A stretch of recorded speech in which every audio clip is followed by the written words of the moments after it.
क्या आप जानते हैं, एक साधारण बालक जिसने बचपन में घोर गरीबी देखी, वही आगे चलकर भारत का पहला महान सम्राट बना।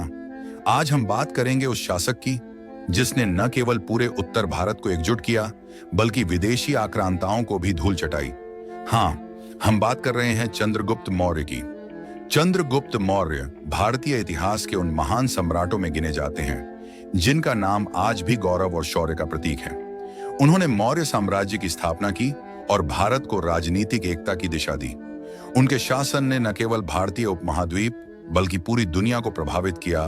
चंद्रगुप्त का जन्म लगभग 340 ईसा पूर्व माना जाता है। वे नंद वंश के समय में एक साधारण परिवार में जन्मे थे। कहा जाता है कि वे बहुत ही गरीब पृष्ठभूमि से थे, परंतु उनमें बचपन से ही नेतृत्व और साहस की झलक दिखाई देती थी। चंद्रगुप्त की जिंदगी का सबसे बड़ा मोड़ तब आया जब उनकी मुलाकात चाणक्य से हुई।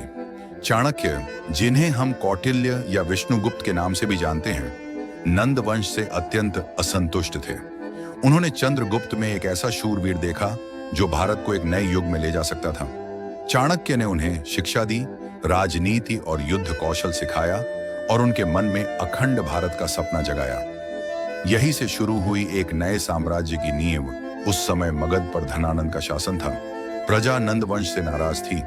चाणक्य की योजना और चंद्रगुप्त की वीरता से नंद वंश का अंत हुआ और फिर 321 ईसा पूर्व में चंद्रगुप्त मौर्य ने सिंहासन पर बैठकर मौर्य साम्राज्य की स्थापना की। इसी समय भारत की उत्तर पश्चिमी सीमा पर सिकंदर महान का आक्रमण हुआ था। सिकंदर तो लौट गया, पर उसके सेनापति और यूनानी शासक भारत के कुछ हिस्सों में जम गए थे। चंद्रगुप्त ने उन्हें एक एक कर हराया और उत्तर पश्चिमी क्षेत्रों को मुक्त कराया। इतना ही नहीं, उन्होंने सेल्यूकस निकेटर, सिकंदर का उत्तराधिकारी, को भी हराया और उसके साथ संधि की। इस संधि में चंद्रगुप्त को विशाल क्षेत्र मिला और सेल्यूकस ने अपनी बेटी का विवाह भी उनसे किया। चंद्रगुप्त का साम्राज्य उत्तर में हिमालय से लेकर दक्षिण में दक्कन तक और पश्चिम में अफगानिस्तान तक फैला हुआ था। उनकी शासन व्यवस्था अत्यंत संगठित थी। उन्होंने केंद्र और प्रांतों में प्रशासनिक ढांचा खड़ा किया, सिक्कों का प्रचलन बढ़ाया, व्यापार और कृषि को प्रोत्साहित किया। चाणक्य द्वारा रचित अर्थशास्त्र में उनके शासन की झलक साफ दिखाई देती है। यह ग्रंथ आज भी प्रशासन और राजनीति का अद्भुत उदाहरण माना जाता है। जीवन के अंतिम समय में चंद्रगुप्त मौर्य ने राजपाट त्याग दिया और जैन धर्म अपना लिया। वे श्रवणबेलगोला, कर्नाटक चले गए और वहां कठोर तपस्या करने लगे। कहा जाता है कि उन्होंने सल्लेखना व्रत धारण किया और इसी तरह अपने जीवन का अंत किया। चंद्रगुप्त मौर्य केवल एक सम्राट नहीं थे, बल्कि वे भारत की एकता और शक्ति के प्रतीक बने।